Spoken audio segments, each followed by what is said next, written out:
Salut à tous! Aujourd'hui on se retrouve pour une vidéo un peu spéciale et qui est pas du tout préparée, donc là tout est au freestyle. Voilà, aujourd'hui j'avais envie de faire une petite vidéo, alors pas vraiment FAQ puisque c'est pas vraiment des questions que vous m'avez posées, mais une petite vidéo pour faire un petit peu le point sur la chaîne qui a déjà 3 mois et qui voilà, va entamer l'année 2021. Donc du coup je vais répondre à quelques questions pour éclaircir quelques points sur la chaîne un petit peu. Et la première des questions et qu'on m'a pas mal posée, c'est qui je suis. Alors en fait moi donc c'est Fantine et je suis interne en médecine générale, donc je suis en 7e année de médecine et je suis spécialisée en médecine générale, je suis en premier semestre de l'internat et du coup j'ai voulu faire des vidéos sur YouTube en voyant le nombre hallucinant de fausses informations qu'on pouvait lire sur la médecine et les informations médicales de manière générale sur internet et en particulier sur YouTube, et c'est la raison de ma présence ici. Alors il y a d'autres choses qui ont fait que j'ai voulu faire des vidéos. Déjà je suis depuis très longtemps des chaînes de vulgarisation scientifique, pas que médicale. Je pense à Dirty Biology, je pense à Syllabus, et aussi des chaînes de vulgarisation plus axées sur la zététique, donc l'art de l'esprit critique. Et là je pense plus à Hygiène mentale, à la tronche en biais, toutes ces chaînes qui vraiment m'ont permis de me rendre compte que c'était possible de faire de la vulgarisation et de faire des trucs cool et d'apprendre des choses aux gens sans être barbant, et surtout que ça pouvait marcher et qu'il pouvait y avoir un public pour ça. Et je me suis dit j'ai des connaissances et j'ai envie de les partager, alors on y va. Pourquoi avoir choisi Hippocrate comme compagnon? Alors ça c'est venu tout simplement en fait de ce que j'ai vu sur internet.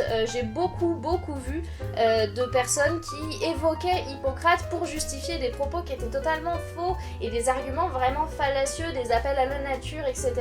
Ou encore pour justifier le fait de jeûner ou le fait de manger tel ou tel aliment.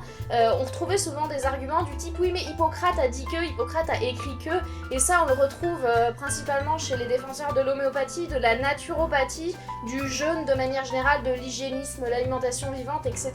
Et on retrouve souvent le oui mais Hippocrate il a dit que l'aliment soit ton premier médicament. Et ça j'y fais référence dans le premier épisode, celui sur les angines, où effectivement en fait après avoir cherché moi-même, et en plus je me suis rendu compte que quelqu'un avait déjà écrit un papier, un article scientifique, donc le lien est en description, et il a démontré en fait que Hippocrate il avait jamais écrit ça, il avait jamais, alors il l'a peut-être dit, mais en tout cas on n'a aucun écrit qui permette de déterminer que Hippocrate ait pu dire ce genre de choses. Donc a priori non, Hippocrate n'a jamais écrit que l'aliment soit ton médicament. Il utilisait beaucoup de plantes comme médicaments, tout simplement parce que la pharmacologie n'existait pas. C'est Galien qui va populariser la galénique et la pharmacologie, mais bien après Hippocrate. Et donc c'est à tort qu'on lui attribue cette citation. Et voilà, c'est le fait d'avoir vu ça tout le temps sur internet, ces appels à la nature, ces arguments d'autorité, avec des appels à l'ancienneté, oui mais Hippocrate quand même c'est le père de la médecine, et je me suis dit c'est vraiment trop con, j'en ai marre de voir l'image d'Hippocrate être sali comme ça pour raconter n'importe quoi. Et je me suis dit en fait on sait pas ce que Hippocrate aurait pensé s'il avait été dans notre monde moderne à nous. Est-ce qu'il aurait été pro-vaccin, anti-vaccin, est-ce qu'il aurait été toujours aussi à fond sur l'hygiène de vie, est-ce qu'il aurait été à fond pour les médicaments synthétiques.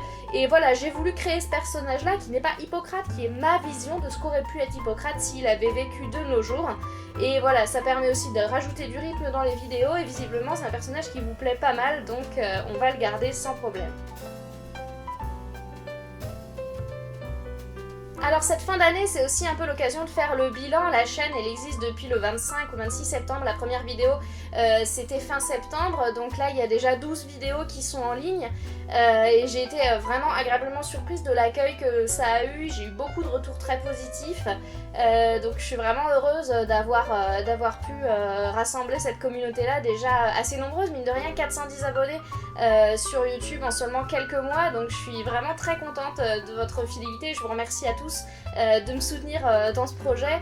J'espère que les vidéos continuent à vous plaire tout comme la première, et j'espère que les nouveaux venus sont contents de ce qu'ils voient et qu'ils pourront regarder les anciennes vidéos du coup qui sont pas si vieilles que ça. Et voilà, là on est à peu près à 6000 vues aujourd'hui, donc le jour où je tourne cette vidéo, on est le 29 décembre 2020. Voilà, c'est déjà énorme. Donc voilà, c'est génial. Encore merci à tous pour votre soutien. Merci de partager les épisodes, je sais qu'il y en a qui le font. Merci pour les commentaires, merci pour les likes. C'est vraiment génial et je pensais pas avoir autant de succès aussi vite. Donc encore une fois, merci à tous. Alors qu'est-ce qui va se passer sur la chaîne Fantine et Hippocrate dans les mois à venir ? Vous avez peut-être déjà vu que j'avais eu du mal à tenir les délais d'une vidéo par semaine, surtout à partir de novembre-décembre, tout simplement parce que c'est la période à laquelle j'ai repris les stages, donc du coup je travaille à temps plein, ce qui fait que j'ai beaucoup moins de temps pour me consacrer aux vidéos, surtout à l'écriture, qui prend pas mal de temps avec toute la recherche bibliographique que j'ai à faire. Donc une vidéo par semaine c'est un peu compliqué au vu de ce que j'essaye de faire avec un contenu qui est quand même assez sourcé et qui demande pas mal de boulot. Donc on va passer à partir de 2021 à une vidéo toutes les 2 semaines, donc un épisode de Fantine et Hippocrate tous les 15 jours, a priori toujours le vendredi à midi. Et pour vous faire patienter, je vais essayer, mais encore une fois ce sera pas forcément toutes les 2 semaines du coup en alternance, de lancer un nouveau format.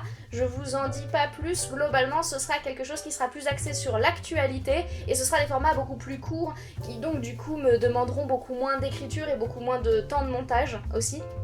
Parce que je fais le montage toute seule, sachant que je n'ai aucune formation en art audiovisuel et ça doit se voir. Et ça me fait une excellente transition avec le dernier point abordé pour cette vidéo, c'est le matériel. Je sais que beaucoup m'ont dit qu'ils espéraient avoir une meilleure qualité audiovisuelle pour les épisodes à venir. J'ai pas eu de matos audiovisuel à Noël, donc du coup je vais investir très prochainement dans les semaines à venir dans une caméra, parce que là actuellement je filme avec mon téléphone, ce qui explique la qualité plus que médiocre de l'image, et surtout je vais investir aussi dans un micro-cravate.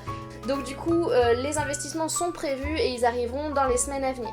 Voilà, c'était tout pour cette vidéo, merci à tous encore de votre soutien, on se retrouve en 2021 pour une nouvelle vidéo, et d'ici là, passez un joyeux réveillon du nouvel an avec vos proches, mais n'oubliez pas, respectez les gestes barrières et restez masqués si c'est possible. Allez, bisous à tous, passez un très bon réveillon, bonne année et à l'année prochaine.